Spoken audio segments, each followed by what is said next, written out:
송태균 도생님은 종갓집 종손으로 집안 대소사를 챙겨왔다고 들었습니다.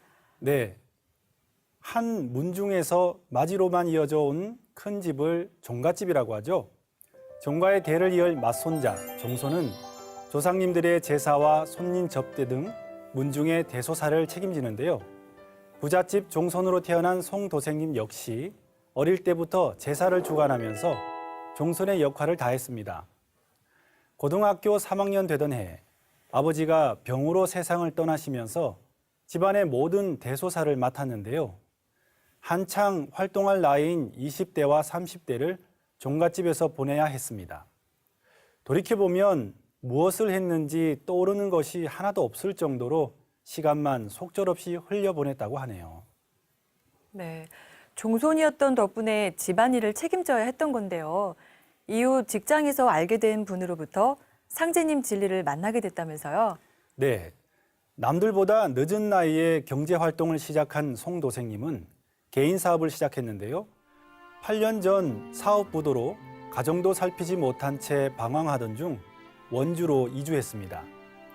지인의 도움으로 다시 사업을 시작했지만 시련은 멈추지 않았는데요. 사람들에게 마음의 상처를 많이 받았던 탓에 절망적인 말도 많이 했습니다. 어느 날 송도생님이 일하던 곳에 출장을 오신 분이 힘든 일인데도 표정이 밝고 편해 보였는데요.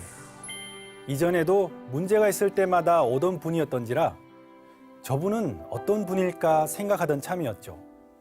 순간 은은한 주문 소리가 송도생님의 귓가에 들렸습니다. 그래서 불교 신앙을 하십니까?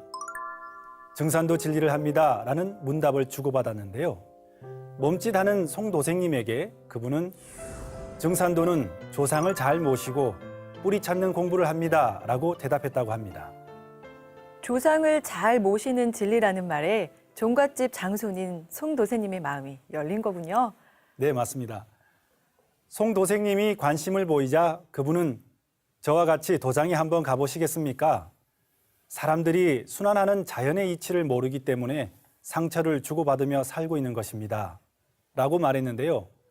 평소 자신의 생각과 일치한다고 판단한 송도생님은 망설임 없이 증산도 원주 우산도장을 방문했습니다. 포정님을 통해 그분이 구역 책임자 김포감님이라는 것을 알게 됐는데요. 상담을 해보니 당연히 해야 할 일을 실천하지 못한 채 살고 있었다는 생각이 들었습니다.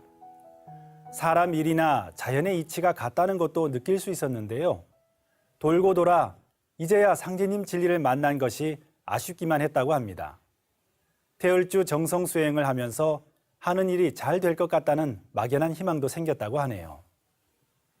송태균 도생님 사연을 듣다 보니 나의 근본은 나를 낳아준 직계 조상이다. 설령신이 우리 생명의 근원, 생명의 중심에 계신다라고 하신 종도사님 말씀이 생각이 나네요. 앞으로 송도생님이 일심으로 신앙에 열매 맺는 태일학량이 되길 응원합니다. 다음